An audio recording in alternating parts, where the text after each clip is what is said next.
Hello guys, Rishi Sharma this side and you're watching Startup Scout। तो आज हम बताएंगे आपको आखिर ओला क्यों फ्लॉप हुई। तो ओला एक डिप का स्टार्टअप की तरह काम करता है। स्टार्टअप का उद्देश्य कभी प्रॉफिट कमाना होता ही नहीं। स्टार्टअप कहता है शुरुआत में पैसा नहीं कमाना है, शुरुआत में हमें ग्रो चाहिए, ज़्यादा से ज़्यादा कस्टमर चाहिए, एक बार पूरा मार्केट कैप्चर कर लेंगे, बाद में प्रॉफिट कमा ही लेंगे। ये स्टार्टअप शुरुआत में पैसा नहीं कमाते हैं, लेकिन इनके पीछे इन्वेस्टर्स होते हैं, वे अपना पैसा लगाते हैं। ये स्टार्टअप काम कैसे करता है, ये पहले फेज में पैसा उड़ाते हैं।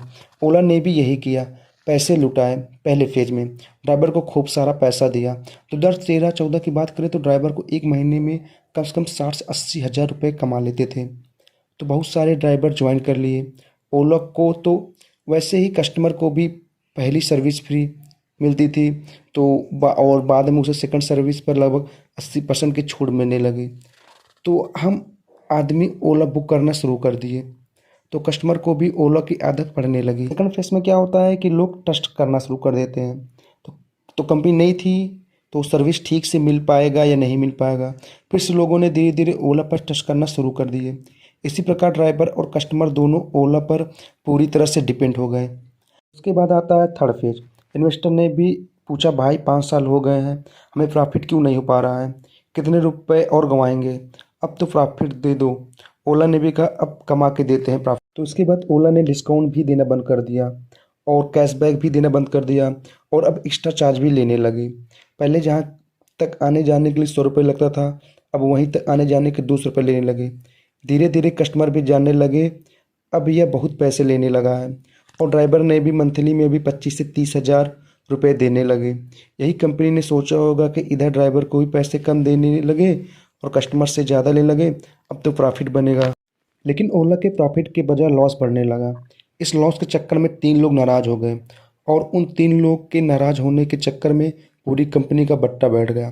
पहले ड्राइवर नाराज़ होने लगे। ड्राइवर ने भी बोला कि पहले हमें 80 हज़ार रुपये के आसपास मिलते थे और अब 30 हज़ार रुपये मिलने लगे। तो ड्राइवर को बहुत बड़ी टेंशन होने लगी।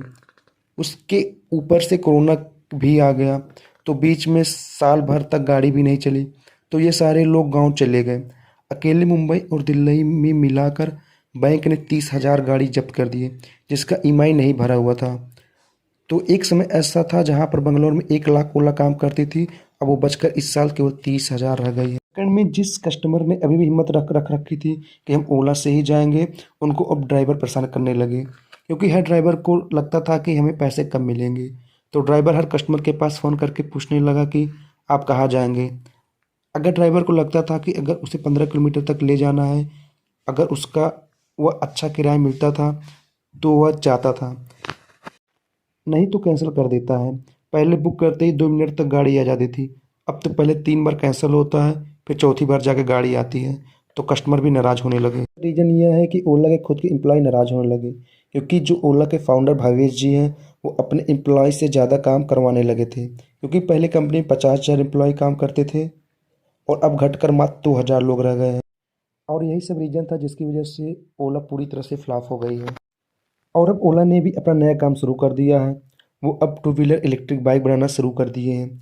अब वो पुरानी कंपनी को छोड़कर नई कंपनी पर काम करना शुरू कर दिए हैं, और इसी तरह से ओला का पूरा मार्केट फेल हो गया है। तो ऐसी और बेहतरीन वीडियो जानने के लिए आप इस चैनल को सब्सक्राइब करिए।